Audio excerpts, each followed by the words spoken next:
Hello students, today we will see chapter number 4, that is moving charges and the magnetism. The chapter have somewhat similarity with the chapter 1 in which we have studied about electric field and electric field intensity. In this chapter we will see magnetic field and magnetic field intensity. Now both the branches, the electricity and the magnetism, were studied separately for many years. So these two branches were studied separately. But only few years back, these two branches were unified. So in the introductory part, we see that the electricity, that was our chapter number 1, 2 and 3, and magnetism were studied separately, but few years back these two branches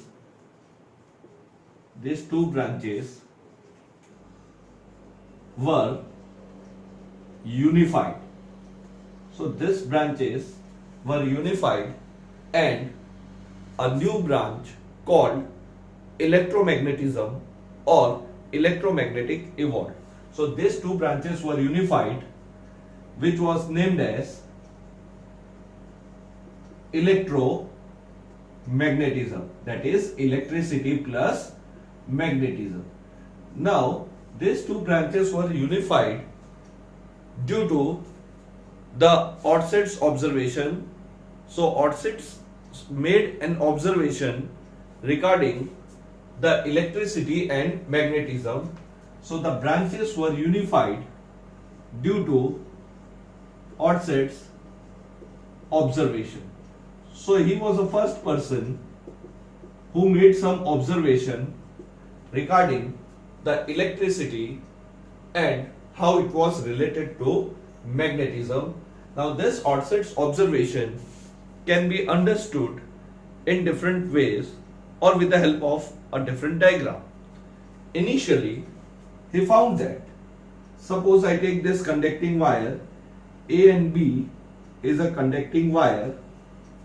This conducting wire is connected to a battery or a cell having key K, which is open, that the battery has a EMF E. So this is a conducting wire having some resistance, say. Now what was his observation? Now he made this observation that when a magnetic compass needle or a needle, we know that a compass always point towards north.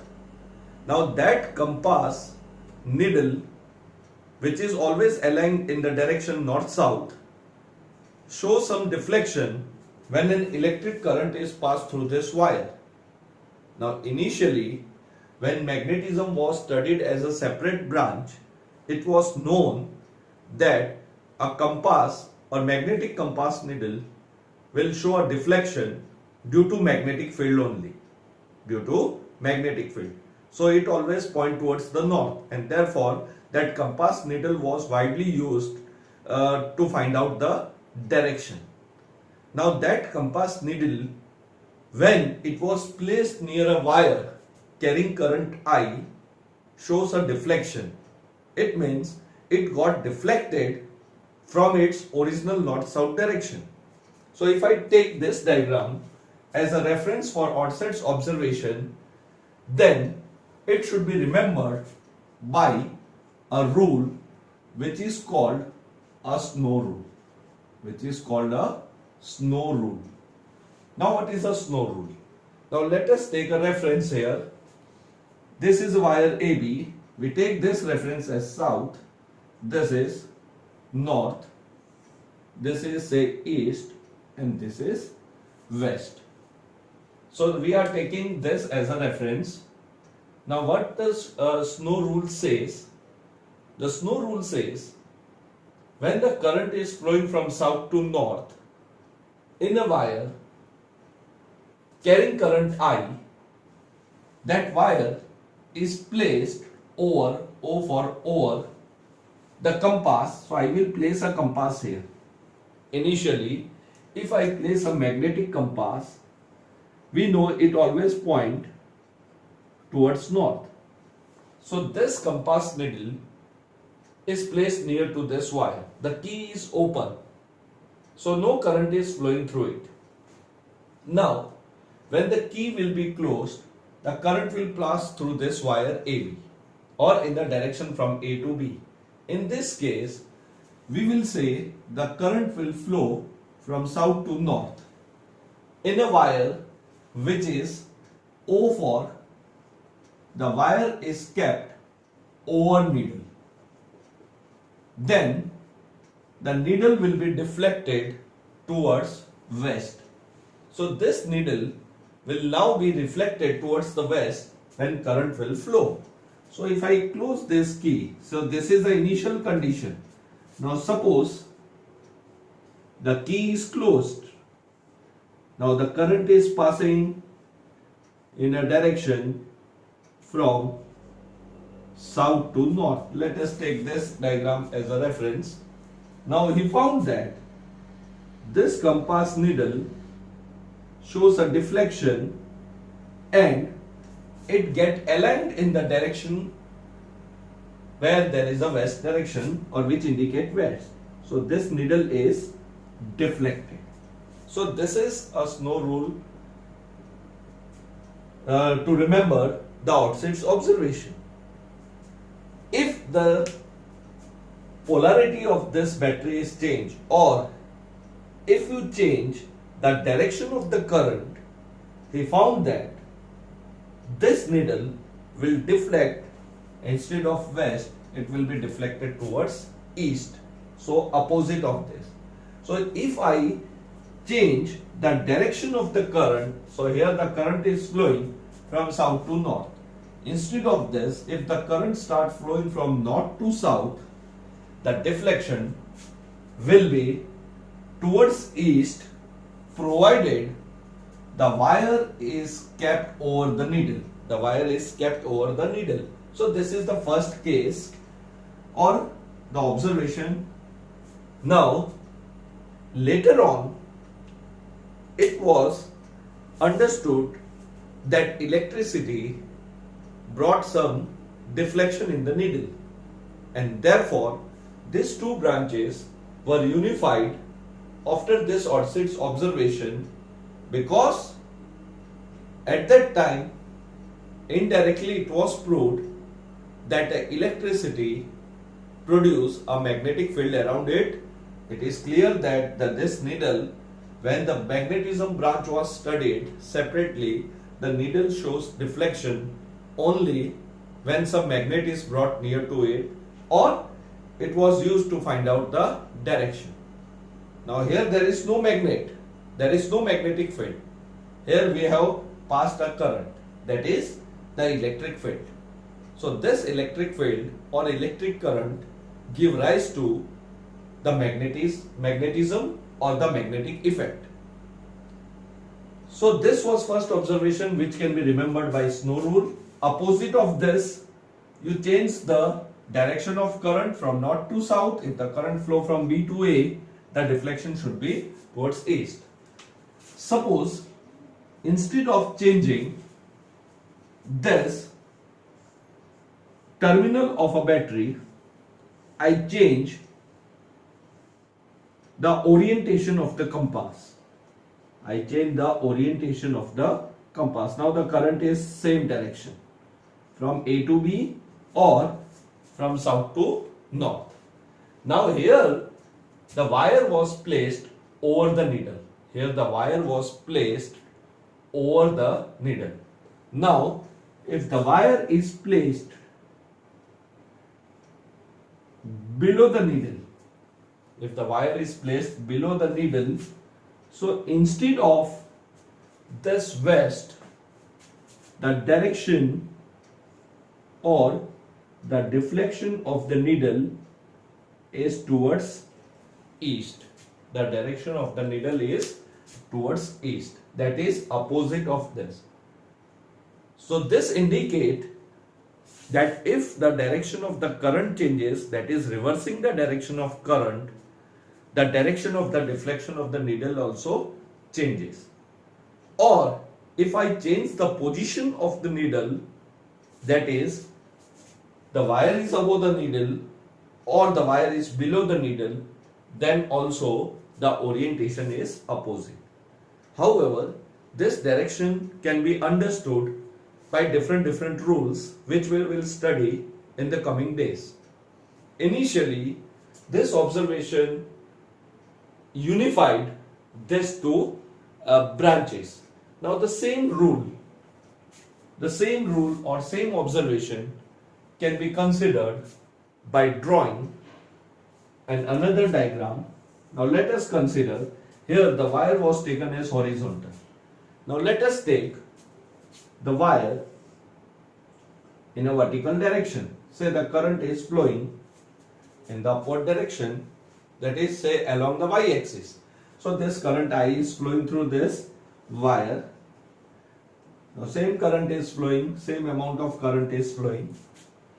Instead of this snow rule, now this is the different method to understand how the needle shows a deflection. Now when the electric current was found, when the electric current start flowing through the wire, the needle aligned tangential to an imaginary circle. So here initially there is, in this diagram we are not talking about south, north, east, west. Simply we place a compass, and when the current start flowing, it was found that the needle shows a deflection.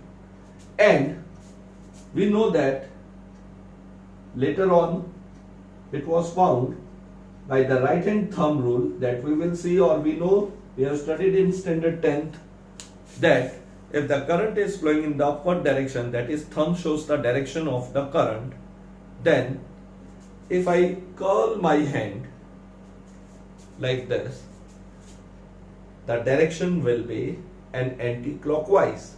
This is the direction of the magnetic field. So initially these rules were not known. Initially, only by seeing the deflection of the magnetic compass needle, it was found that the electric field produced the magnetic field.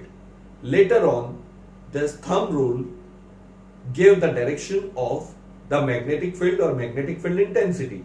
So if current is flowing upward, so thumb is taken in the direction of the current, then we curl our hand, it forms an imaginary circle. This is an imaginary circle. Now if I place a needle here, it is along the tangent. So this is the magnetic field produced. Now if I place a compass, say here, this is the direction of the needle, that is along the tangent. So these are the different positions or the orientation of the needle. Later on, this direction was found with the help of the right hand thumb rule. So needle shows a deflection, or say it simply is concluded that whenever a current or charge flow, that is the motion of the charges, so moving charges or an electric current produce magnetic field around it, and this magnetic field observation can be made with the help of the deflection in the needle. So this is one way to represent the same phenomenon. Here we applied the snow rule. Here it was found that a wire carrying current produce a magnetic field around it, and how this imaginary circle comes into picture. So it was found that when the iron fillings, so if iron fillings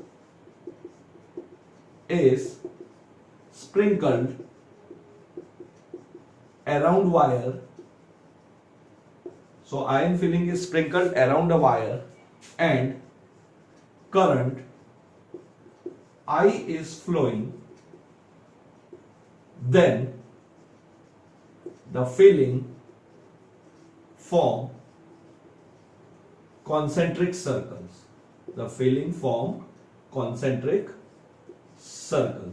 So this imaginary circle shape can be seen when an iron filling is sprinkled around the wire and the current I is flowing through it. Then this type of shape is formed. So this is the situation. The needle is aligned tangential it is a tangent to a circle. Now this imaginary circle have a wire perpendicular to its plane. So this imaginary circle have a wire perpendicular to its plane. You have to remember, so whenever a current flow through a wire, it produces magnetic field around it with a wire perpendicular to the plane of an imaginary circle. So this is one way to understand the observation.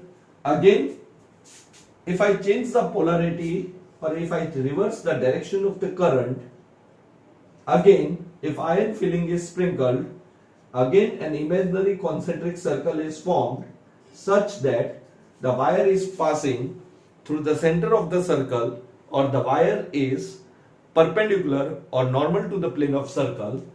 Then this needle is aligned tangential or along the tangent of the circle.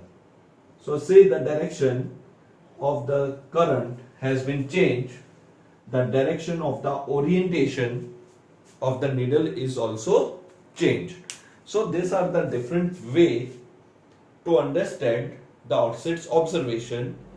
Now let us see another way to represent the same observation as per our book. Now we have to follow some convention in this chapter. The convention is whether we have a field or current. Say we will have a electric field, magnetic field in this chapter because we have to unify these two fields. Or we will have to represent a current. Now this representation can be done on a page or on a plane of a paper, or you say on the plane of a board with some convention. Convention is electric field or magnetic field. So we are talking about the field or current going into plane of paper, going into the plane of the paper, or in this case if I say going into the plane of a board, is represented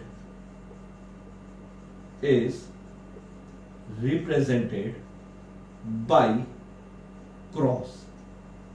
So you have to put a cross and a circle. Now this cross indicate, if I talk about the electric field, means electric field is going into the plane of the paper or a plane of a board, or magnetic field is going inward, or the electric current is going inward.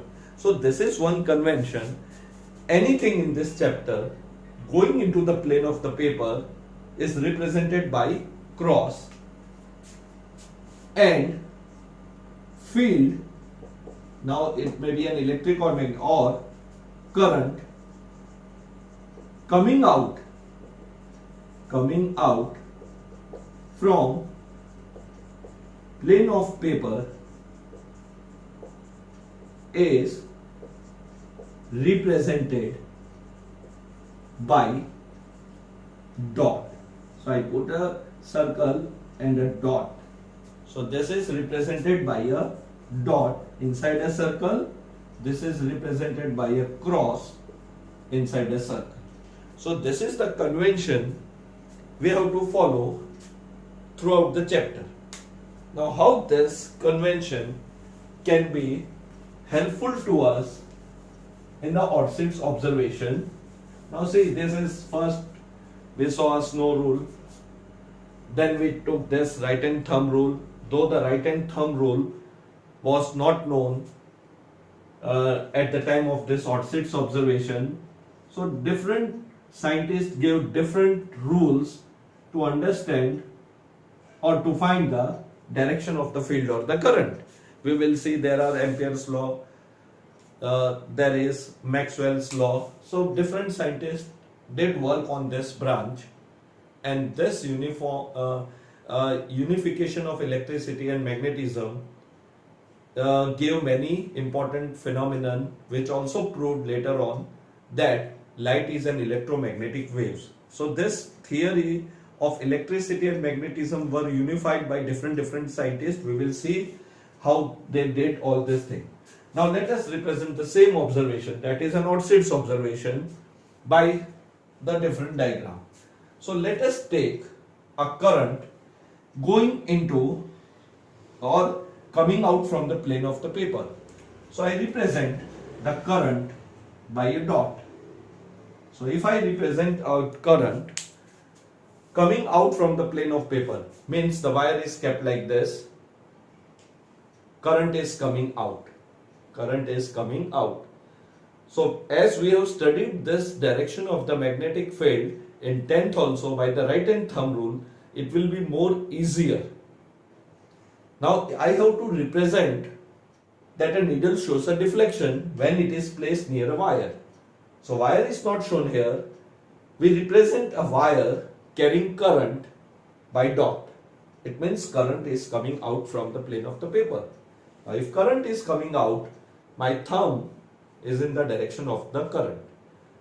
Again I curl my hand around the wire.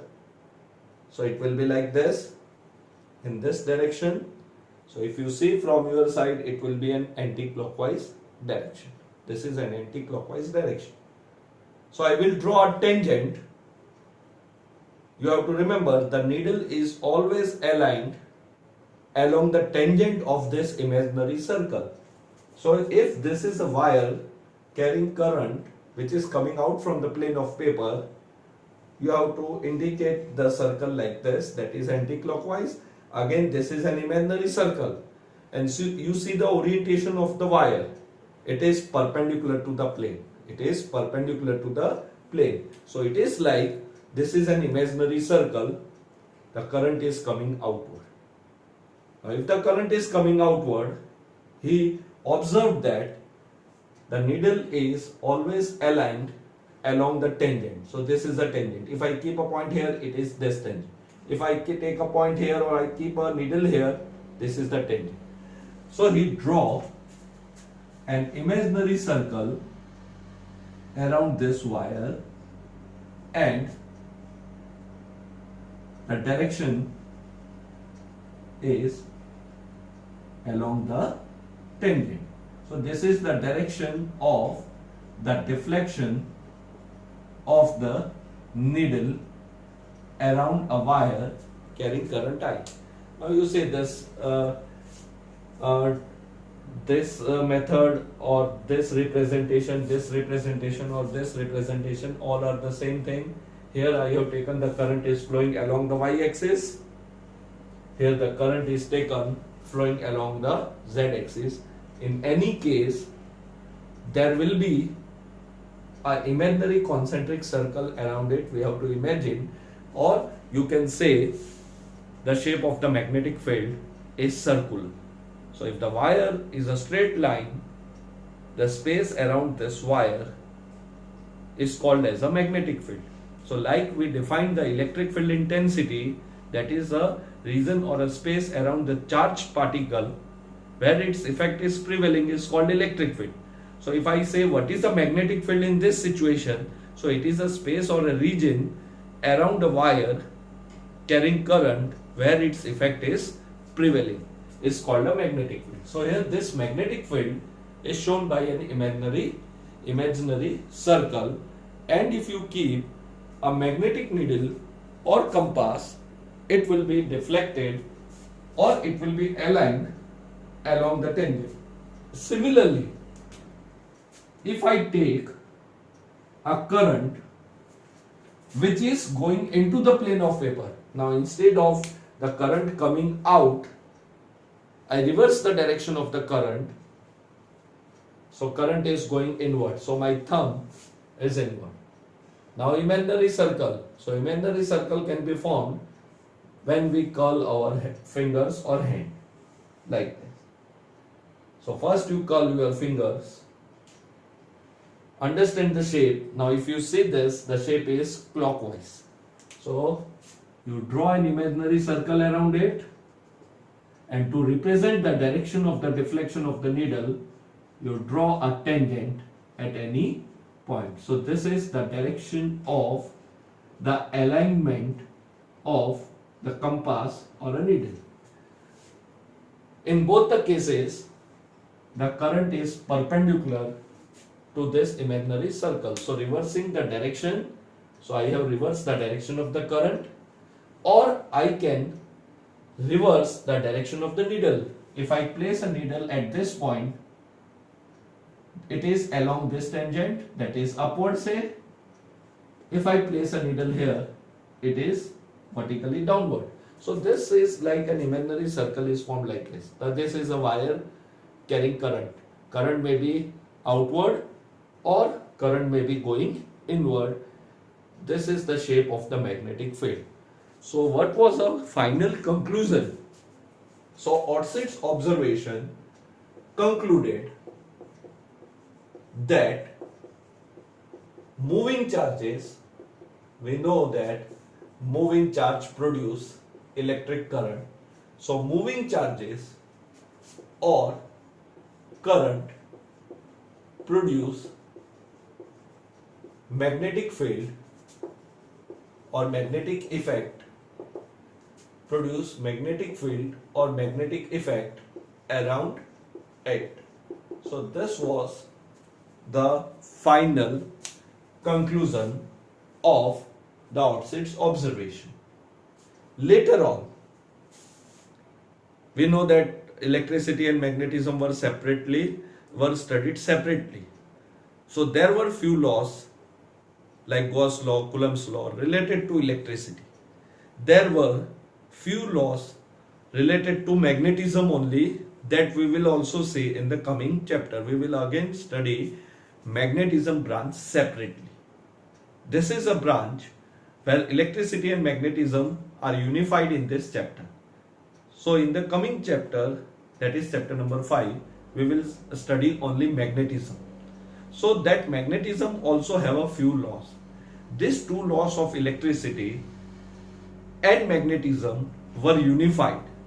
Now this unification of the laws were made by the Maxwell. So Maxwell unified the laws of electricity and magnetism. So Maxwell unified laws of electricity and magnetism. We have studied the laws of electricity. That is one of the most important law of electricity is the Gauss law. We have a Gauss law for magnetism also that we will see. So these laws were unified, and after the unification of these laws, Maxwell gave equations which were also called as, so after unification of electricity and magnetism, the Maxwell 4 equations were there that were called as 4 pillars of electromagnetism. 4 pillar of electromagnetism means he gave the 4 laws. We will see this Maxwell laws also in a chapter electromagnetic waves. So this 4 equation, there are 4 equations which are known as the 4 pillars of this branch electromagnetism. And after this unification, or from this 4 pillars of electromagnetism, or from the 4 equation, it was concluded that light is an electromagnetic waves. So theoretical portion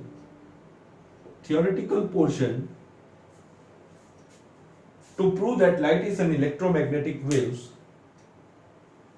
the credit goes to the Maxwell.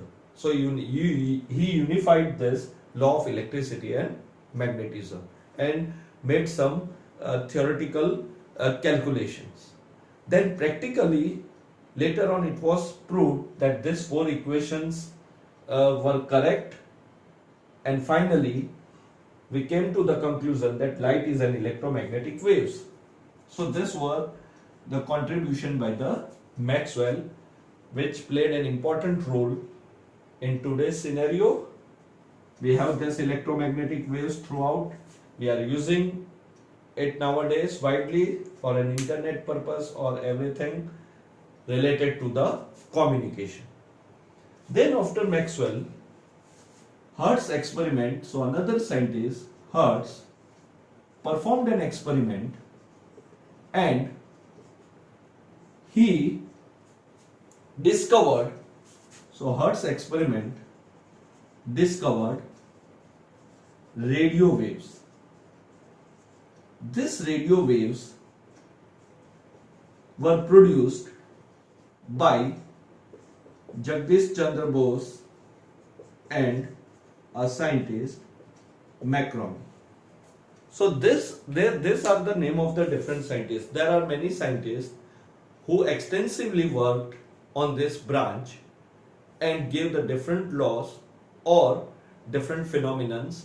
So the production of the radio waves, how the radio waves or electromagnetic waves were propagated from one place to another, how the communication took place, what was the initial condition of the communication. Now in today's scenario the communication is very fast. So this were, and when this Hertz produced or discovered the radio waves, or J.C. Bose and Marconi produced and propagated electromagnetic waves, the communication or the propagation was few centimeter or few meter only. So this wave propagated only few centimeter or few meter only. Nowadays we can do communication around the globe. So how this communication branch developed, that we will see in the different chapter, electromagnetic waves. So this unification started with Orsted's observation, Maxwell unified its law, Hertz then discovered radio waves produced by different scientists. In this chapter, what we have to study in this chapter? So this is the introductory part. In this chapter, we have to study. Now initially we have seen that current produces a magnetic field. The current produces the magnetic field. So in this chapter, we will see the force exerted on charged particle in magnetic field. So the first portion, we will see that, see here, electricity produced the magnetism. So one way to produce the magnetic field is with the help of an electric current. Now we will see when any charged particle enters the magnetic field, this charged particle may be an electron or proton, the force will be exerted on it. So initially we will study how much force is exerted on a charged particle when it enters the magnetic field. Then we will see the force of interaction between two wires carrying current I placed close to each other. So again we will see that if I place a two wire carrying current I are placed near to each other, you will see that there is a force of attraction between these two wires. Then we will see if I change the direction of the current, there will be a force of repulsion. So we will see that these two wires are kept parallel to each other. We now know that after Orsted's observation, that when the current is flowing through a wire, magnetic field is produced. Here also the magnetic field will be produced. Now both this magnetic field interact with each other. So like we have two charges, that is a like charge repel and unlike charge attract. Similarly, two wires carrying current produce magnetic field. Now this magnetic field will exert force on each other. So there will be a force of repulsion or force will be attraction. There will be a force of attraction or force of repulsion. So there are rules whether we will see it is an attraction or repulsion. So this we have to study in this chapter. So these are the topic we are going to cover.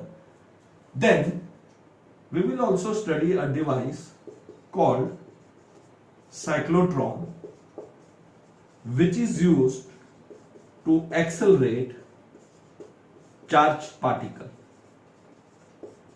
So in the previous chapter we have studied the Van de Graaff generator.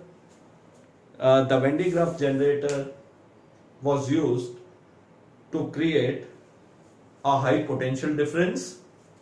Here we will study a device called cyclotron, which will be used to accelerate the charged particle.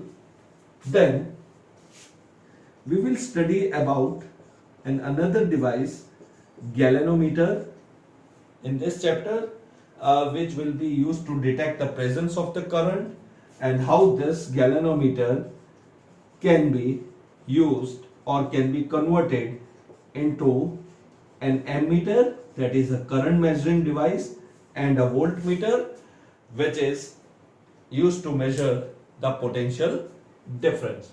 So this is the portion which we have to deal in this chapter. These are the main topics of this chapter. Now the chapter have few similarities with the chapter number 1. The only difference is, in chapter 1 we have studied about the electric field intensity. So our next topic is, the main topic is the magnetic forces. So our second part is magnetic force. This topic, magnetic force, have different parts. Number first, one part is the source and field. The source and field. So here we have to directly we are writing that in chapter 1 we have one source, and after taking that one source, it produces an electric field around it. So if you see a chapter 1, let us take a source Q. This source produce an electric field around it. So this is a space or region around a charged particle where its effect was prevailing.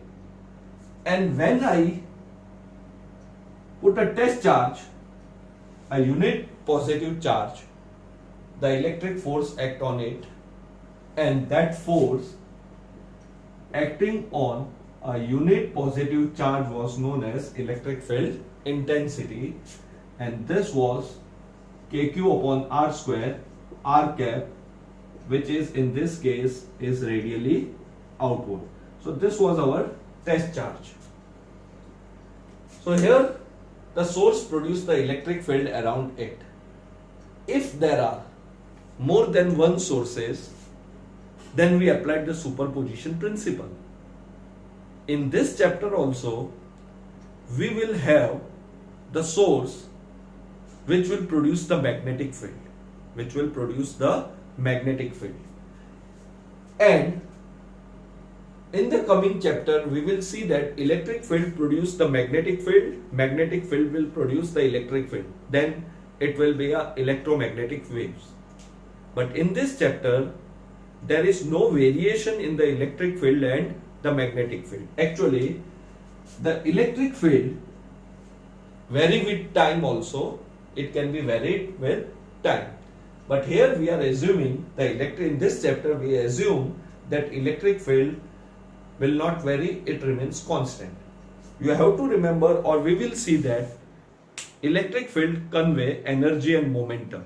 So energy is when the electric field is moving, say, or it is varying, it convey energy and momentum, means energy and momentum is transferred.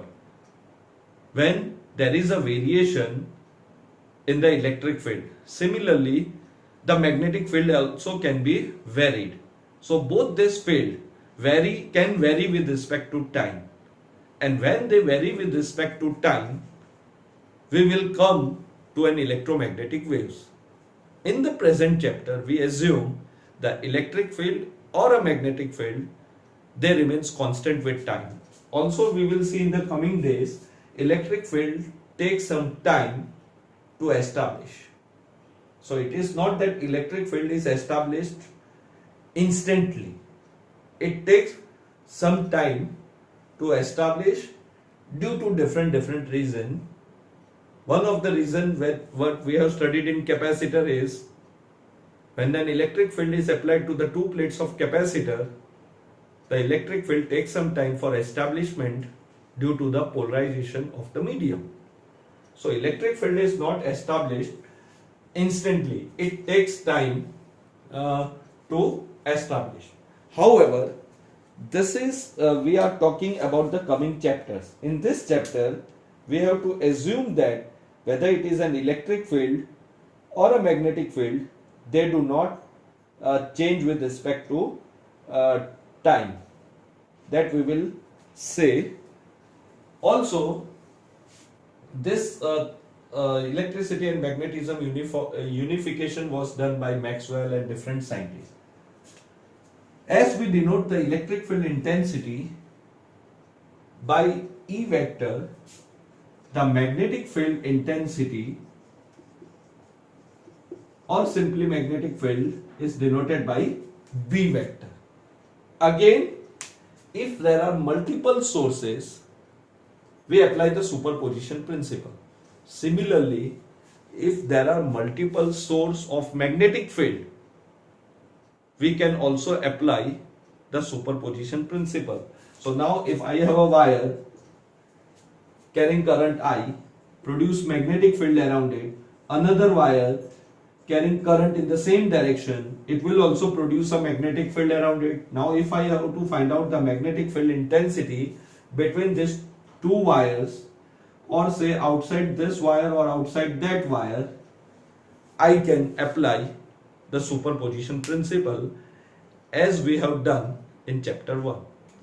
So there are few properties where electric field and magnetic field have a same behavior. We can, whatever rules we apply for electric field intensity, same rule we will apply for the magnetic field intensity. So this first topic about the magnetic force says, like the electric field intensity was denoted by E vector, similarly the magnetic field intensity will be denoted by B vector. In the coming days, Maxwell Faraday's experiment would be studied, and we will find that electric field can vary, magnetic field can vary. If there is a variation in the electric and magnetic field, they give rise to electromagnetic waves. However, in this chapter, electric field will remain constant, the magnetic field will remain constant. We will denote the magnetic field by B vector. Like we apply the superposition principle for electric field intensity for multiple charges, you can apply the same superposition principle or theorem for the multiple magnetic field. So this is the first part which have related the E vector with the B vector. So there are few rules which are applicable, which are common to the electricity and magnetism. There are few properties which is different, that we will see in the coming topic. So we wind up our today's lecture at this point. Have a nice day.